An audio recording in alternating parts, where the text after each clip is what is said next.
Di Bu, Pak, kita ini makhluk pintar, nggak ada yang bodoh. Jangan percaya kalau ada yang mengatakan anak bapak, anak ibu bodoh. Jangan percaya. Sudah dilakukan penelitian di Amerika, di Universitas California. Hasilnya apa? Semua manusia pintar.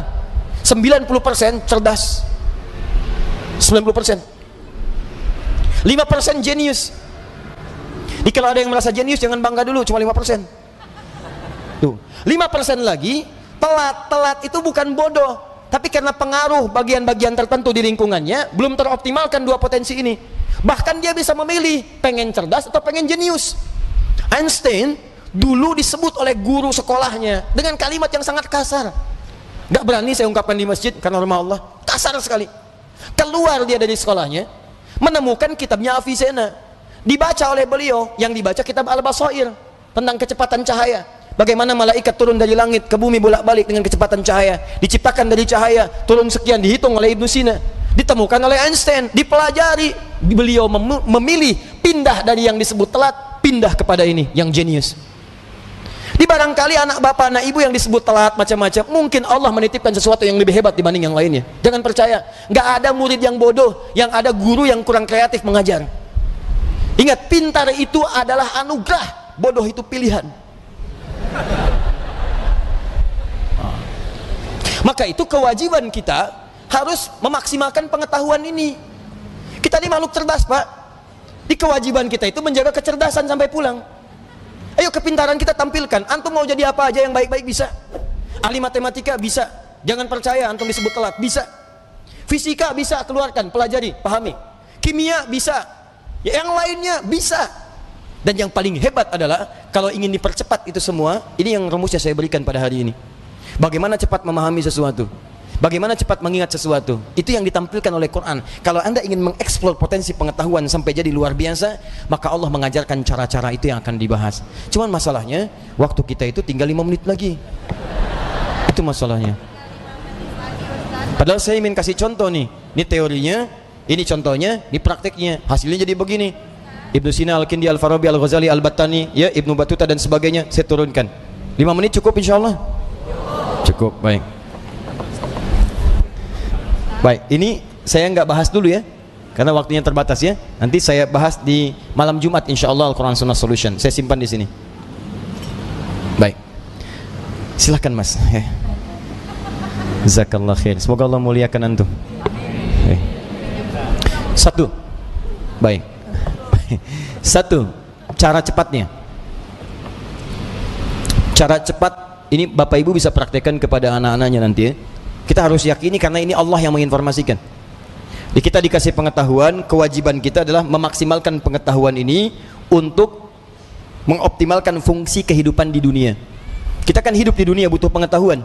Ya, bagaimana mengoptimalkannya? Ini saya percepat. Satu, yang standar dulu, standar. Quran surah Al-Alaq ayat yang pertama.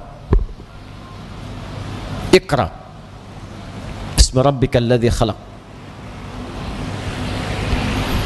Secara sederhana, baca diartikan belajar. Orang Arab sekarang kalau menyebut Iqra, aina taqra, maksudnya aina tadrus, di mana belajar. Maka yang pertama, maaf kalau Anda muslim, Anda beriman, ya, beriman kepada Allah, yakin dengan kesempurnaan diri kita, kewajiban pertama untuk memaksimalkan pengetahuan, tidak boleh ada orang Islam yang tidak belajar, mesti belajar.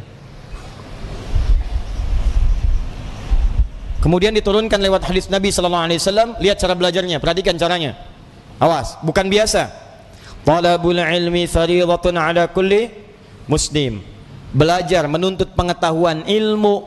Nabi mengatakan talabul ilmi. Nah, ini yang mau saya garis bawahi. Ini kadang-kadang suka jarang diterangkan syarahnya secara mendetil. Al-ilmu, talabul ilmi, mencari ilmu. Apa artinya ilmu? Dalam istilah bahasa Arab, cuma ada dua pendekatan makna pada ilmu. Satu al-fahmu, kedua al-idrak. Al-ilmu huwa al-fahmu wal-idrak. Ini yang standar nih. Ilmu itu artinya paham, fahmu, paham. Yang kedua idrak, dijangkau dan dikuasai. Jadi kalau bapak, ibu, atau anaknya misalnya disekolahkan dimanapun, jangan cukupkan hanya hadir di sekolah saja. Jangan cukupkan ditempatkan dia duduk di dalam kelas, jangan. Itu bukan sifat muslim. Sifat muslim itu ketika belajar, cek kembali, paham nggak yang dipelajari, dikuasai nggak pengetahuannya. Jangan biarkan Anda datang cuma ke kampus, ke sekolah untuk duduk, apalagi duduk paling belakang, nggak mau nanya, terus pulang. Lihat, pelajari, pahami. Kenapa rumusnya begini? Kenapa fisika begini? Kenapa hukum gaya F1 sama dengan F2? Kenapa gaya ada tekanan F sama dengan berbanding lurus dengan P? Apa hukum Pascalnya? Kenapa bisa begini? Modifikasi lagi, keluarkan rumus cepatnya. Itu sifat muslim. Hadirkan dalam kehidupan. Ya, jadi apa yang Anda ingin pelajari, jangan cukupkan sampai dengan tahu, kita mesti paham. Apalagi yang dipelajari adalah ilmu-ilmu agama, maka berubah kalimatnya langsung dari fahmu jadi fiqhun, fikih. Fiqhun. Kalau Anda ingin berusaha sampai paham, maka diawali dengan tak di depannya, tak tambah tak. Kalau semangat Anda berlipat, ingin benar-benar paham, berlipat semangatnya, tambahkan tasydid sebelum huruf akhirnya. Pakai qaf, tasydidkan. Maka dari fikih jadi tafaqqaha, ya tafaqqahu, tafaqquh. Muncul Quran surah ke-9 At-Taubah, ayat ke-122, paling kiri sebelah bawah di mushaf.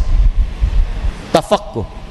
Falaula nafara min kulli firqatin minhum ta'ifatun liyatafaqahu fid din wa ma kana al mu'minuna liyanfiru kaffah. Tidak semestinya semua orang beriman berjuang ke medan perang semua. Falaula nafara min kulli firqatin minhum ta'ifah, mesti ada sekelompok orang yang berkonsentrasi di antara mereka, orang-orang beriman.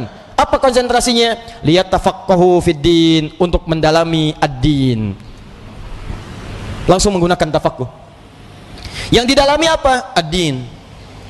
Apa itu ad-din? Islam. Tahu dari mana? Quran surah ketiga ayat ke-19. Innad dina 'indallahil Islam. Apa itu Islam? Islam turunan-turunan dari amalan. Pokoknya ada 5. Di hadis Muslim nomor hadis yang ke-8, riwayat Umar bin Khattab radhiyallahu taala anhu. Dari mulai syahadat, dari mulai salat, dari mulai zakat, dari mulai puasa sampai dengan haji. Kalau Anda ingin belajar salat, jangan cukupkan tahu cara takbir. Takbirnya begini ya, ucapkan Allahu Akbar sampai dengan salam. Pertanyaannya, Anda paham nggak yang dibaca? Jangan-jangan selama ini Anda sholat, Anda nggak ngerti yang dibaca. Ruku, Anda nggak ngerti yang dibaca. Sujud, Ibu tidak paham yang dibacakan. Duduk di antara dua sujud berdoa, tapi nggak ngerti doanya. Bagaimana bisa khusyuk dalam sholat? Bagaimana doa Anda bisa dikabulkan kalau Anda nggak ngerti yang dilakukan? Anda kerja urusan dunia saja, Anda sampai sekolah supaya paham, Pak. Ikut training, stadium general, macam-macam supaya paham pekerjaan.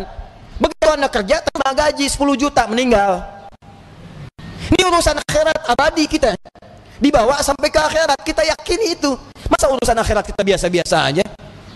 Tuh lihat Abu Bakar, sahabat Nabi, kurang apa lagi? Sahabat Nabi, dari awal, mertua Nabi, hidupnya dengan Nabi, hijrahnya mendampingi Nabi, wafatnya dikubur di samping Nabi.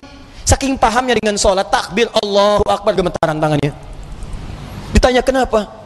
Saya mengatakan Allahu Akbar, saya komitmen Allah yang paling besar, tapi saya takut ketika mengucapkan itu saya pernah merasa besar dalam kehidupan, sombong dari orang lain, merasa besar kepala dalam pasangan, merasa yang paling hebat dalam kehidupan, atau yang paling khusyuk dalam sholat. Saya takut, gemetaran Pak, saking pahamnya Allahu Akbar. Kita beda tipis tuh, ke puncak subuh-subuh gemetaran juga. Ya kita mau sampai kapan sholat gak paham? Haji itu, dari sekian yang haji berangkat, paham nggak yang dikerjakan? Tawaf dibaca bolak-balik, ngerti nggak? Paham nggak bacaannya? Saya kadang-kadang suka merasa sedih deh kalau situasi tawaf itu. Kenapa sih travel tidak mengajarkan sesuatu yang maksimal? Ayo, Anda akan ditanya oleh Allah Subhanahu Wa Taala. Mereka tuh sudah jual kebunnya, ada jual tanahnya, ada jual pakaian-pakaian untuk datang ke sana. Mereka punya hak untuk berhaji dengan benar. Jangan bebani dengan sesuatu yang tidak ada maksimal gitu. Itu kan doa tawaf cuma 2. Doa tawaf itu 2, Pak. 1 dari Hajar Aswad ke Maqam Ibrahim. Subhanallah, walhamdulillah, wala ilaha illallah, wallahu akbar. Itu ada kisahnya. Kalau bacanya benar, maka Allah akan anugerahkan jawaban doa setiap yang diminta, seperti Allah mengabulkan permintaan Nabi Ibrahim. Itu ada di surah Maryam kisahnya. Ada. Dari ayat 47 sampai ayat 50-nya. Ada kisahnya. Makanya kita berhenti di Maqam Ibrahim. Dari Maqam Ibrahim sampai dengan ke Rukun Yamani, bebas mau minta apa aja, nggak ada doa spesifik, bahkan boleh pakai bahasa Indonesia. Karena itu kita ditunggu, makanya belajar dulu fikihnya. Ini saya bacanya gimana cara bacanya ini, subhanallah, alhamdulillah. Begitu Anda sampai Maqam Ibrahim, baca senyamannya. Minta, ada doa untuk orang tua, Mungkin ibu anda sedang meninggal dunia, dia butuh doa. Ayah anda di alam kubur butuh doa. Ayah anda hidup butuh doa. Tetangga anda, anak anda, istri anda, itu kan kita mintakan. Sampai ke Rukun Yamani, ke Hajar Aswad, doanya kemudian oleh Allah Subhanahu wa Ta'ala diarahkan kepada yang maksimal. Diseleksi lagi yang tadi, jangan-jangan minta tapi bukan kebutuhan, cuman keinginan, nggak ada maslahat. Makanya diarahkan kepada yang manfaat dunia dan manfaat akhirat. Rabbana atina fid dunya hasanah wa fil akhirati hasanah wa qina adzabannar. Sampai situ.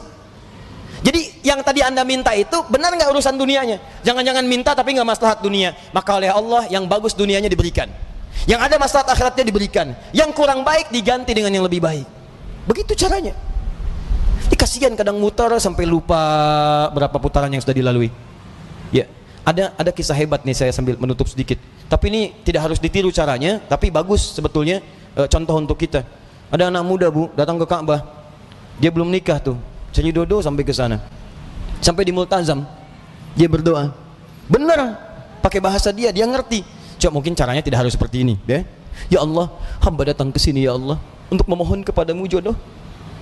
Saya sudah berusaha sampai datang ke Ka'bah ini ya Allah, mohon kabulkan. Berikan saya jodoh yang terbaik ya Allah. Tiba-tiba di sampingnya datang perempuan tinggi, putih, hidung mancung, langsung ditunjuk. Kayak gini ya Allah, kayak gini. Si contoh. Tapi betul bu, abis itu dia pulang, dia nikah, walaupun bukan dengan yang tadi. Dia nikah.